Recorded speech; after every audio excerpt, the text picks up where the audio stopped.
Kurang kerjaan amat, tengah malam naikin BBM. Tahajud, istighfar lu, istighfar. Itu kemarin urusan gigi-gigian belum kelar tuh, urusan gigi-gigian. Anak kecil dikasih makan, yang udah dewasa dikasih pikiran mulu ini, Emang mau itu motor diisi sirup marjan? Rese lu. Pertamax naik per 10 Juni 2026. Salam APBN, ambil positif mau negatif nonton videonya sampai habis. Harga Pertamax naik dari 12.300 jadi 16.000 sekian gitu. Kata gue ini bukan naik, ganti harga. Ini kan menterinya kan bolu ketan ya. Maksudku gini loh Pak, kan kemarin Bapak habis dibikinin lagu bolu ketan. Liriknya itu isinya sanjungan semua gitu loh Pak. Kenapa rakyatnya tuh malah dinaikin gitu? Kirain habis dibaikin, habis disanjung tuh malah bakal stabil-stabil aja. Kenapa malah berontak dia? Tapi gue sebelumnya mau nanya, ini gue no offense ya, no offense sama sekali. Cuman gue mau nanya, lu orang yang pada marah-marah Pertamax naik, itu emang beneran pengguna Pertamax apa Pertalite nih? Terus di luaran sana juga banyak banget yang bilang, halah Pertamax naik juga nggak ngaruh apa-apa, gue nggak pakai Pertamax kok. Sini gue kasih tahu logika sederhananya ya.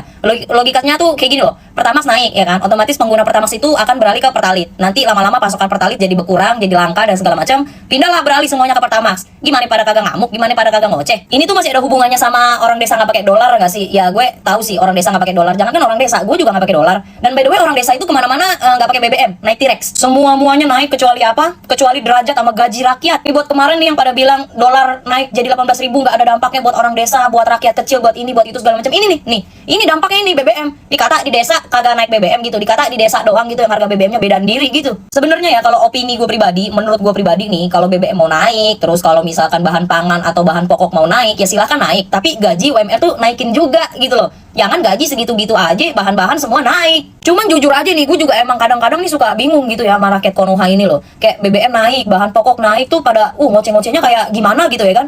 Tapi kalau misalkan tembakau atau sigar naik gitu, digasin aja terus. Dan yang gue bingung ya, Konoha ini tiap naik BBM gitu, kenapa naik itu malam-malam, tengah malam gitu. Jadi waktu rakyat pada tidur, nggak ada yang isi BBM gitu ya. Begitu melek mata, tiba-tiba lah harga BBM jadi segini nih gitu. Kenapa harus tengah malam? Kenapa nggak siang tengah hari bolong gitu dinaikin ya? Kata gue, ini yang motornya pada pakainya Beat gitu ya. Isi bensinnya sih udah seharga NMAX sih ya, harusnya. Di tengah-tengah rupiah lagi melemah, BBM naik, bahan pangan naik, bahan pokok naik, logistik naik, semuanya naik. Mantep banget emang. Gue hidup cuma sekali, kenapa gue dilepeh dari ingusnya turunnya di negara ini dah? Katanya semua-muanya itu ya, para pejabat itu dari rakyat untuk rakyat. Semua kampanye ngomongnya dari rakyat untuk rakyat. Pajak rakyat dari rakyat untuk rakyat. Tapi kalau ada kenaikan BBM kayak gini, atau ada apa segala macam, itu bisa nggak sih rakyat diajak diskusi dulu gitu? Atau ada informasi dulu gitu kalau BBM bakal naik? Nggak yang tiba-tiba melek mata, tuh langsung kayak tiba-tiba, wow, gitu. Ngerti nggak sih? Nggak ngerti, ya udah capek gue juga. Kalau sebuah negeri mau maju nih, maka prinsip-prinsip meritokrasi itu perlu dipegang, perlu diprioritaskan.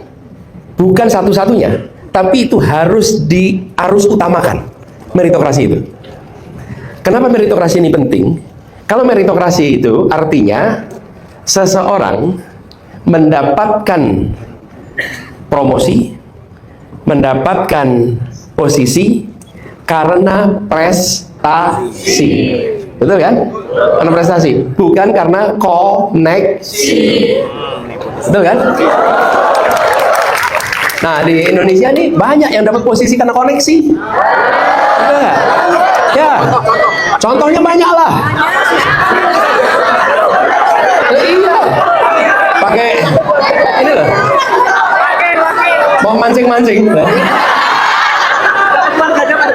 Iya, bapaknya ke anaknya. Betul kan? Pamannya ke anaknya. Ke adiknya, nanti mantu, nanti macam-macam. Teman-teman, meritokrasi itu prinsip utama yang harus dipegang, tapi bukan satu-satunya. Tapi untuk meritokrasi itu bisa jalan dengan baik, itu harus ada kesetaraan pengembangan. Kalau dalam suasana yang timpang nih, kemudian langsung diadopsi meritokrasi, maka itu melanggengkan ketimpangan. Kenapa melanggengkan ketimpangan? Ya karena yang tidak punya bekal kalah terus. Betul tidak, teman-teman?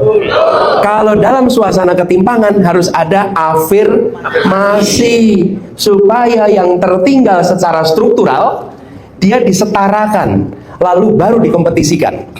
Tapi kalau tidak diiringi afirmasi, semata-mata sekonyong-konyong meritokrasi saja, maka ketimpangan itu akan langgeng. Apalagi kalau ketimpangannya struktural.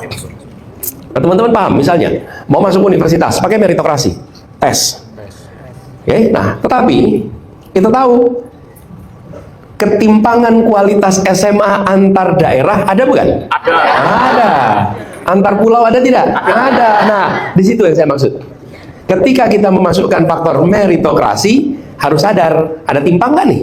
Kalau ada timpang, harus dilakukan intervensi dalam bentuk afirmasi supaya muncul kesetaraan, dari situ kompetisikan. Jadi tidak sekonyong-konyong ya, yang namanya meritokrasi pure berarti pokoknya kalau adopsi meritokrasi berarti terbaik. Ya terbaik, tapi ada syaratnya nih. Syaratnya tidak dalam ketimpangan struktural terutama. Nah, tapi meritokrasi ini kunci. Kalau bangsa ini mau maju, ya maka yang diberi amanat yang memang kompeten. Diukurnya dari mana? Dari prestasi. Kalau tidak berprestasi dikasih tugas, kasih amanat.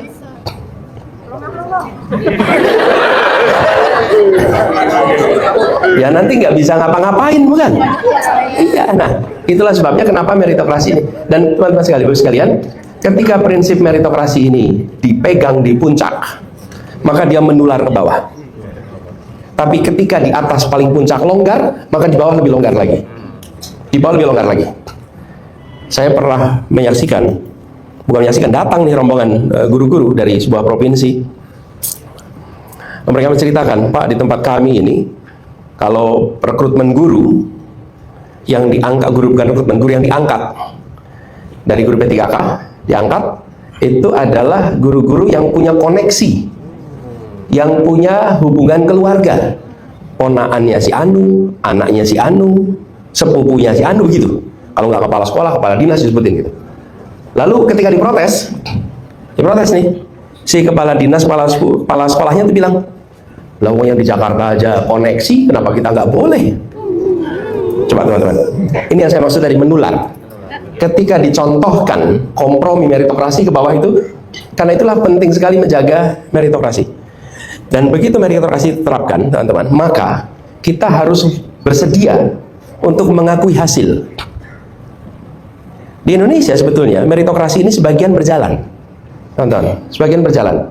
Kemarin saya ketemu dengan pelatih Olimpiade Science, OSN.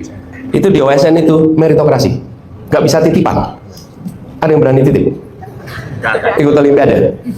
Nggak berani.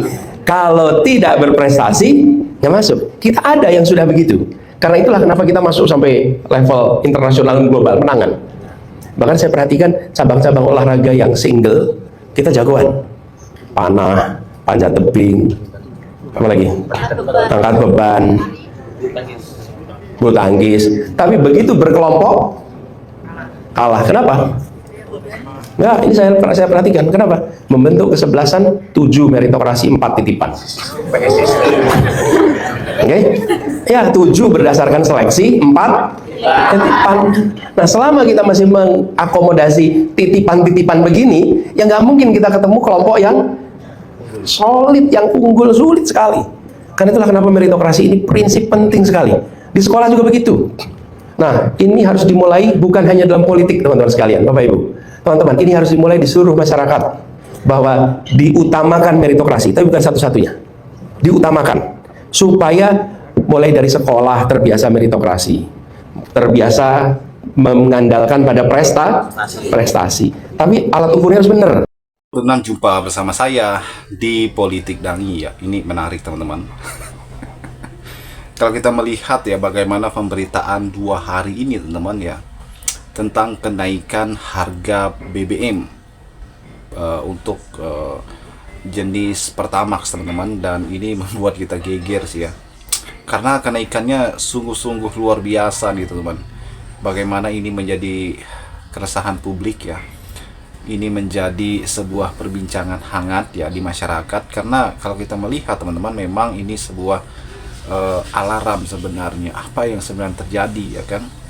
Karena kalau kita melihat teman-teman bagaimana masyarakat kemudian kesulitan ya per hari ini dalam ekonomi ya kan, bagaimana peluang kerja pun sulit ya, tiba-tiba ya naiknya harga Pertamax ini membuat masyarakat kemudian kesulitan ya kan untuk beradaptasi teman-teman. Karena kalau kita melihat teman-teman ya bagaimana minyak ini kan, BBM adalah sebuah komoditas yang betul-betul kebutuhan dasar masyarakat untuk beraktivitas ya, baik dalam misalnya dalam menunjang pekerjaan teman-teman. Kalau ini naik bagaimana ya kan, sedangkan gaji aja ataupun pendapatan masyarakat itu bahkan tidak ada kenaikan. Ini membuat masyarakat kemudian bersuara teman-teman, apalagi ya Menteri Bahlil yang selama ini beberapa hari atau minggu atau bulan ini dipuji dengan lagu MBG-nya teman-teman ya, Mas Bahlil ganteng.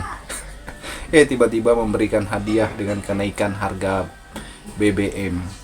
Bahkan tak tanggung-tanggung naiknya 4.000 teman-teman ya. Jadi ini sekitar 30% lebih.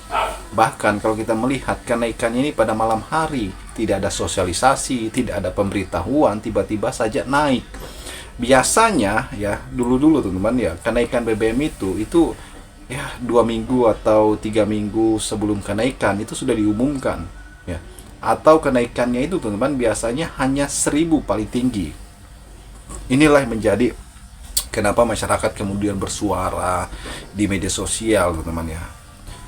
Baru kemudian dolar naik ya kan. Dan harga-harga sembako semakin naik. Kini betul-betul semua akan naik ya. Apalagi ini menyangkut masalah BBM teman-teman. Saya yakin bahwa kenaikan BBM ini akan berdampak kepada biaya angkut, biaya transportasi dan sebagainya ya. Dan ini miris sih menurut saya. Ya harusnya masyarakat sejahtera ya kan. Bagaimana menurut kalian? Kita diskusi di kolom komentar ya.